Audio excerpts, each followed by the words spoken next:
allez bien. Aujourd'hui on va parler de ça. Vendredi ou la vie sauvage, écrit par Michel Tournier en 1971. Donc, comme vous l'avez compris, c'est une nouvelle fois une vidéo de voyager à moins de 10 €. Donc pourquoi avoir décidé de vous parler de ce livre-là aujourd'hui? Parce que c'est un livre qui m'a énormément plu quand j'étais petite. J'ai lu ce livre, je devais avoir 12 ans, par là. Je devais être en fin de primaire. Et pour mon bac littéraire, ça faisait partie des œuvres de culture française qu'il fallait avoir avec soi. Et parce que c'est un roman évidemment d'aventure et également de naufrage et de survie et c'est un sujet qui me plaît énormément. Donc il faut savoir que Vendredi ou la vie sauvage, c'est un roman qui a été inspiré de Robinson Crusoe, écrit par Daniel Defoe, et qui raconte du coup la traversée de Robinson Crusoe qui souhaitait à la base rejoindre le Chili. Le Chili? Voyage? Et donc notre fameux Robinson Crusoe est à bord du bateau La Virginie pour rejoindre le Chili. Malheureusement en cours de route, je sais pas trop si ça se dit en bateau en cours de route. Bref, il est au milieu de nulle part et une tempête arrive et fait naufrager le bateau. Et notre ami Robinson Crusoe, c'est le seul survivant avec Ten, le chien. Et ils se retrouvent tous les deux sur une île déserte que Robinson Crusoe va appeler Speranza. Je trouve que c'est vraiment très idyllique, ça donne vraiment envie d'aller sur son île d'ailleurs. Et donc pendant un moment, Robinson Crusoe il va être tout seul sur son île. Donc il va devoir se débrouiller pour manger, pour faire sa vie quoi. Tel un Robinson. Et donc du coup arrive un beau jour où Robinson rencontre un indigène qui va appeler Vendredi. Et donc tous les deux ils vont bien sympathiser et continuer à vivre leur petite vie sur l'île comme ça. Vendredi apprenant des choses à Robinson et Robinson apprenant à Vendredi la vie de la société de laquelle il vient.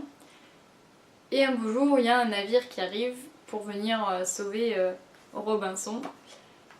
Et à ce moment-là Robinson prend une décision qui peut paraître surprenante, mais quand on lit le bouquin, quand on cerne un peu le personnage, on comprend pourquoi. Il décide de rester sur l'île. Par contre, lui, Vendredi, il se tient. Lui, il monte dans le bateau, il se casse. Et sur ce bateau, il y avait un petit mousse qui, lui, décide de rester avec Robinson sur l'île Speranza pour découvrir tout ça. Et donc, Robinson donne un nouveau nom au petit mousse et il l'appelle Dimanche. Donc c'est vrai que ce livre, il nous emmène pas voyager dans un pays en particulier ou dans un truc oufissime. Il nous emmène sur une île déserte et je pense que c'est quand même une belle leçon de vie. Et ce bonhomme de Robinson Crusoe, il a quand même été drôlement ingénieux, il a eu beaucoup de persévérance et de courage pour pouvoir s'en sortir et pour survivre tout simplement. Et c'est pour ça que ce livre m'a vraiment plu et que je souhaitais le partager avec vous parce que le voyage c'est pas que des choses ultra touristiques, c'est pas que des pays que tout le monde connaît, ça peut juste être aussi se retrouver sur une île soi-même et réfléchir. Et je pense que c'est déjà une grosse part du voyage. Quand on voyage, je sais plus comment c'est exactement, mais il y a une citation qui dit que quand on voyage, on part à la rencontre des autres, mais on va aussi à la rencontre de soi-même. Et c'est une expérience que j'ai connue quand je suis partie au Pérou. C'est même une des plus grosses choses que je pense qui m'a marquée, c'est en me retrouvant au Pérou, je me suis retrouvée face à moi-même et c'est quelque chose d'assez fort, d'assez touchant. Même là, rien que d'y repenser, ça fait remonter énormément de choses. Et on s'en rend pas compte en fait de la personne qu'on est dans notre pays en France parce qu'on a nos habitudes, notre petit train-train quotidien. Et une fois qu'on est à l'étranger, en fait, c'est.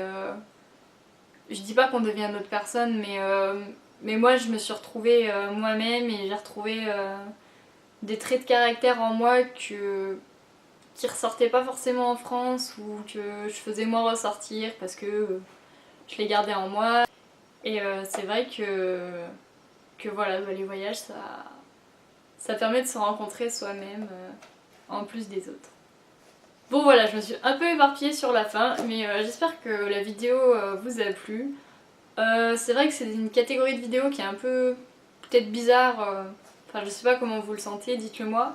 En tout cas moi ça me plaît beaucoup de pouvoir partager avec vous des livres comme ça qui m'ont plu, qui m'ont touché, qui m'ont fait rêver, voyager, alors que bah, j'étais juste installée dans mon lit ou sur mon canapé et voilà. Et bah si ça vous plaît, je continuerai. En tout cas j'ai encore je ne sais pas combien de livres à vous parler qui parlent de voyage. Et il y a un livre qui m'a énormément touchée, enfin même bouleversée c'est plutôt le terme, qui parle d'une jeune fille qui se bat pour pouvoir aller à l'école et bah, je vous en parlerai dans une prochaine vidéo. A plus tard, bye bye.